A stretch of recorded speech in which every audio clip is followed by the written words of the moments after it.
Bem, pessoal, vamos de BTC no fim de tarde desse domingo, 3 de março, agora na Espanha, 21 horas e 3 minutos, no Brasil, 17h03 da tarde. Gente, a BTC aqui no gráfico de Renko parece que está acumulando para startar uma nova sequência de boxes compradores, mas agora é muito provável, porque a gente não tem mais referência, porque se ela startar uma sequência de boxes compradores, o último topo, que seria 69 mil dólares, seria facilmente rompido, porque aqui no Renko o Renko é um gráfico que ostenta uma inércia movimentacional muito brutal. Nesse gráfico de Renko com box de 1.000 dólares, se a BTC startar uma sequência de boxes compradores, provavelmente ela só vai parar em 100 mil dólares. O gráfico com candles Heikin Nash no mensal também está advogando a mesma teoria, porque a monstruosidade desse corpo real comprador aqui no mensal, gente, quanto maior o time frame, maior é a inércia movimentacional. Eu estou reportando aos senhores que esse ciclo tem uma série de pontos fora da curva, não é só essa entrada de capital institucional via ETF, não, que está criando um fluxo positivo em favor do market cap da BTC brutal. São quase 5 bilhões de dólares entrando com entradas líquidas positivas em favor da BTC a cada 10 dias úteis. Não é só isso, é a chegada da CBDCs, o Drex, o Real Digital, chega até o final de 24.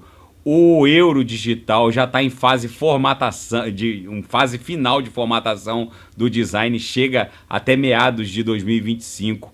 O yuan digital já é uma realidade, já há mais de 410 milhões de chineses fazendo uso do yuan digital. A China botou uma faca no pescoço dos bancos centrais ocidentais no sentido de pressioná-los pelo lançamento de uma CBDC. Esses ecossistemas vão interagir com outras DeFis, apesar das blockchains dos bancos centrais não serem descentralizadas, ou seja, o Drex, o Real Digital, vai ser passível de freeze, de congelamento. Então, se um juiz do trabalho em São Paulo ordenar o bloqueio de um public address, esses reais digitais serão bloqueados, mas o fato é que haverá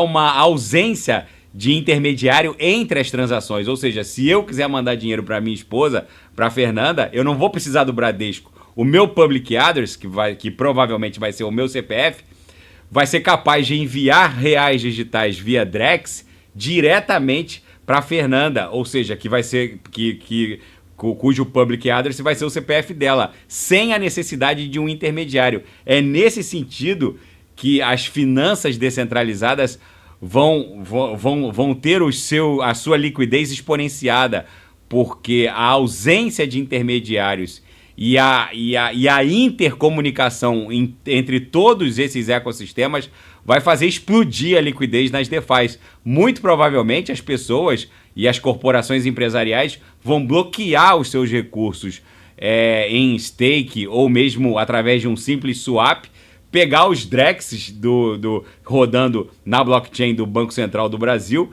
e fazer um swap com um real embrulhado na rede ETH ou na rede Solana, justamente para ficar imune a esses freezes. Isso vai acontecer, esses ecossistemas vão interagir e isso vai exponenciar a liquidez das DeFis. Fora todos os outros pontos fora da curva que estão se desdobrando, eu já vou falar disso. A BTC aqui no mensal está revelando um monstro de um candle monstruoso comprador com uma extensão de corpo real raramente vista. Quando uma extensão dessa acontece, sempre vem os irmãozinhos. Por isso que eu tô achando que essa pernada no mensal vai voar em direção a 100 mil dólares. No diário a gente estava desenhando uma sequência de topos descendentes e hoje a gente acabou rompendo essa sequência. Fizemos a máxima em 62.989. Talvez esse projeto de onda 4 nem aconteça como a gente estava acontecendo, como a gente estava esperando nesse momento, já que a onda 1 teve essa extensão, a gente estava imaginando que a onda 3 teria essa extensão. É possível que isso aqui acabe sendo uma onda 4 relâmpago e isso aqui exploda em direção a 100 mil dólares. Vamos ver como isso aqui vai se comportar. No 6 horas, ancorado pela banda de VWAP mensal, a gente também está rompendo. Nesse momento, a BTC está estressando a upper da banda de VWAP mensal do mês 3, do mês de março. Então isso aqui está parecendo que vai protagonizar um rompimento ascendente. Agora eu vou falar dos fatos. Na seara fática, há um recorde absoluto jamais visto nos ciclos anteriores de retirada de BTCs. Desde o dia 1º de março, ou seja, há 2 dias atrás, já foram sacados de exchanges, de CeFIs em direção a wallets autocustodiados 2 bilhões de dólares. É um recorde absoluto e o Wall Street Journal vai responder um processo por difamação por insinuar que a Tether Bitfinex não teria lastro e seria meio para lavagem de dinheiro, enfim. Os guris que fundaram a Bitfinex lançaram a USDT lá pelos idos de 2010, assim que a rede Ethereum, assim que o mainnet da rede Ethereum foi colocado no ar, imediatamente eles cunharam tokens ERC20 e lançaram a principal stablecoin do planeta, que é o USDT, o dólar Tether. Desde então, eles já responderam a vários questionamentos de reguladores norte-americanos, já sofreram um processo num tribunal em Nova York e provaram o lastro. Inclusive, hoje eles divulgam lucros com essa taxa básica de juros acima de 5% ao ano. Eles divulgam lucros trimestrais, já que eles emitem esses dólares, essas USDTs, e o dinheiro revertido em favor dessa emissão, eles aplicam em bonds de curto prazo e esses juros acabam promovendo toda essa lucratividade.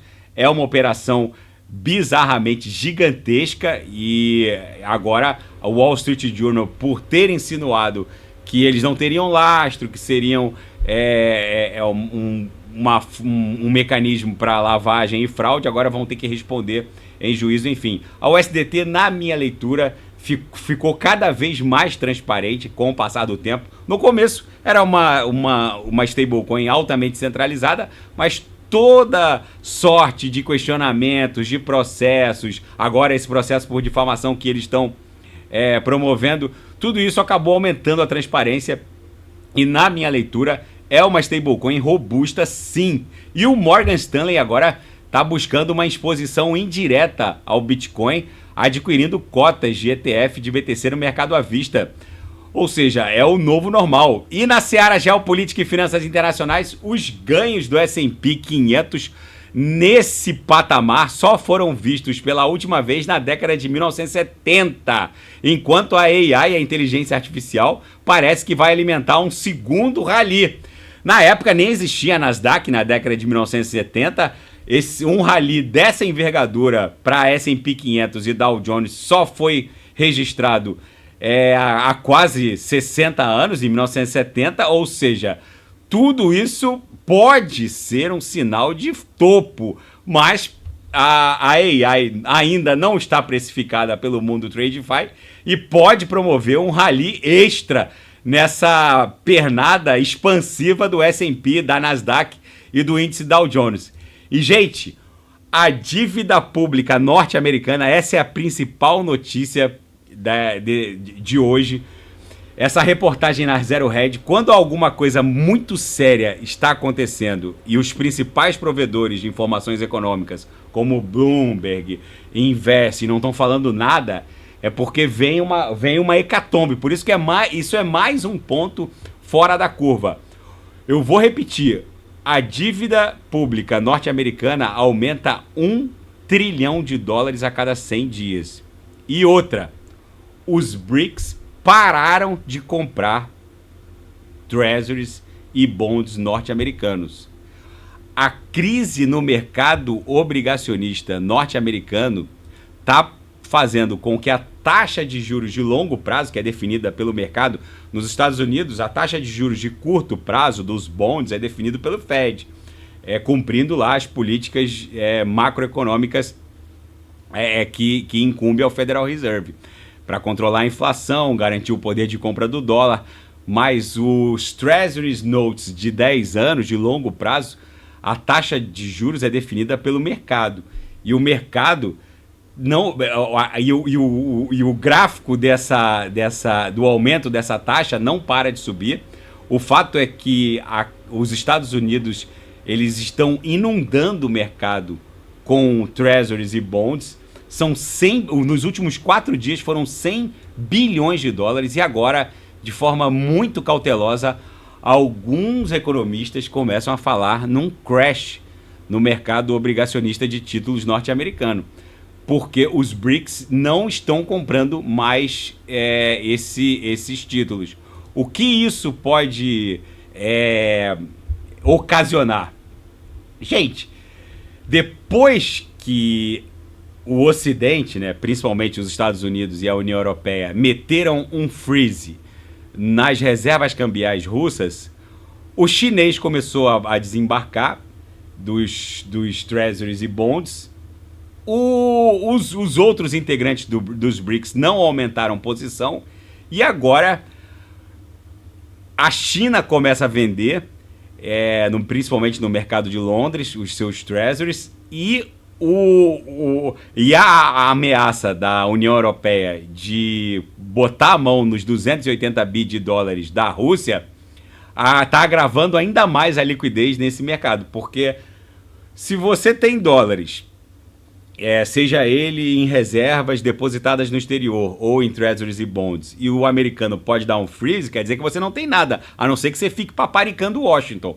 Então, tudo isso está pressionando esse mercado e o M2, que mede a quantidade de riqueza impressa por estados soberanos, está explodindo e talvez seja essa a grande força motora que vai levar a BTC para $1 milhão por cada BTC. Porque o que está acontecendo não encontra precedente nos últimos 50 anos.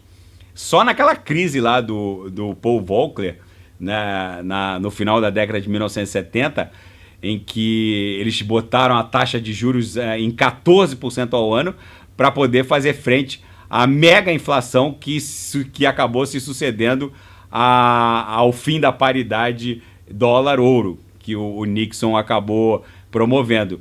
Mas tirando aquele evento, não há nada parecido. Talvez essa crise do mercado obrigacionista norte-americano seja o início da mãe de todas as crises, justamente porque o americano tá com uma situação fiscal muitíssimo deteriorada. Enquanto todo mundo fica falando em AI, a dívida norte-americana aumentou 100 bilhões de dólares só nos últimos 4 dias e $1 trilhão nos últimos 100 dias. Ou seja, gente, com certeza vai acontecer uma grande hecatombe financeira no mundo TradeFi. Para a BTC, isso é muito bom, justamente porque a grande força motora da expansão do market cap da Bitcoin é o derretimento dos orçamentos ocidentais. E essa guerra do Putin e essa crise no mercado obrigacionista norte-americano muito provavelmente vai levar a BTC rapidamente para o patamar de 6 dígitos. Tá bom, pessoal? Se nada fugir do script, eu volto amanhã para falar da própria BTC. Fiquem com Deus e quem quiser sugerir alguma análise é só colocar nas mensagens abaixo. Até amanhã, grande abraço, fiquem com Deus.